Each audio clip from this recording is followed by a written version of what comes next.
Marah kepada Yesus. Renungan kasih sayang. Yesus ditolak di Nazaret. Bacaan diambil dari Injil Lukas bab 4 ayat 24 sampai dengan 30.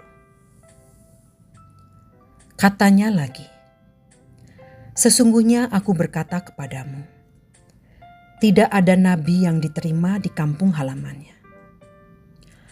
Aku berkata kepadamu, dan kataku ini benar. Pada zaman Elia, terdapat banyak janda di Israel ketika langit tertutup selama 3 tahun dan 6 bulan.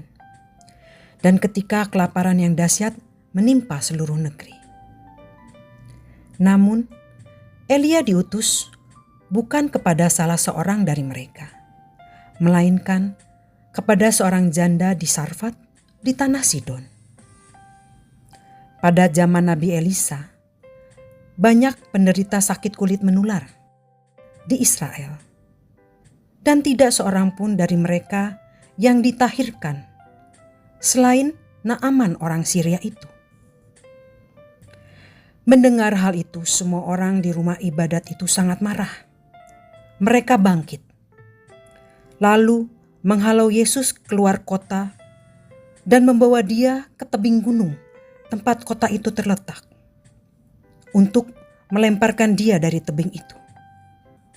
Tetapi ia lewat di tengah-tengah mereka, lalu pergi." Demikianlah sabda Tuhan. Terpujilah Kristus. Marah kepada Yesus. Mendengar hal itu, semua orang di rumah ibadat itu sangat marah. Lukas bab 4 ayat 28. Ketika aku mendengar apa yang Yesus kutip dari kitab Nabi Yesaya, bahwasanya tidak ada nabi yang diterima di kampung halamannya, aku tidak mengerti kenapa bisa begitu. Bukankah nabi itu adalah orang yang mereka sudah kenal? Apakah justru karena mereka mengenalnya, maka mereka meragukan dan menolaknya?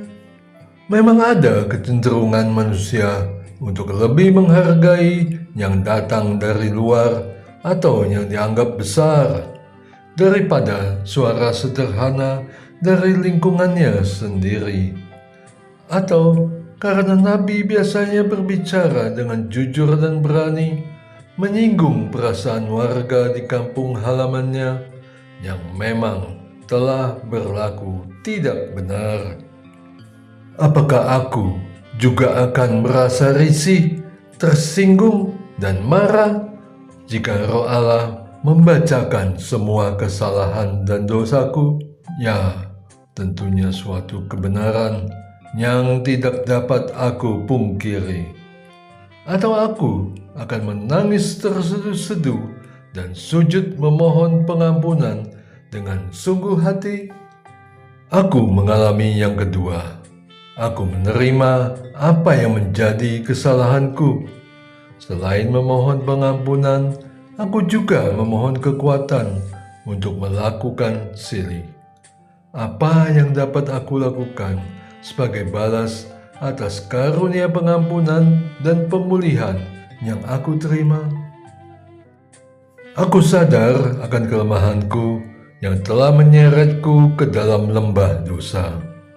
Maka, mana mungkin aku tersinggung dan menjadi marah kepada Yesus yang membongkar keburukanku dengan maksud untuk memperbaiki diriku. Ya, memperbaiki diriku sampai aku menjadi layak kembali masuk pada kemuliaan Allah. Bukankah itu yang aku rindukan? Nah, mereka yang tidak sadar akan dirinya pasti akan marah jika disindir, bahkan dibongkar keburukannya. Tapi aku tidak. Biarlah terjadi proses penyelamatan, penyembuhan, dan pemulihan ilahi itu dalam diriku. Doa. Allah Bapa yang Maha Kasih dan Maha Rahim, aku bersyukur Engkau masih menyadarkan diriku untuk kembali kepadamu. Curahkanlah rahmat-Mu agar aku seperti janda di Sarfat dan Naaman orang Syria itu yang melalui proses penyelamatan, penyembuhan, dan pemulihan yang Engkau anugerahkan kepadaku juga. Di dalam nama Yesus Kristus, Tuhan dan Juru Selamatku. Amin. Et Maiorem Dei Gloria.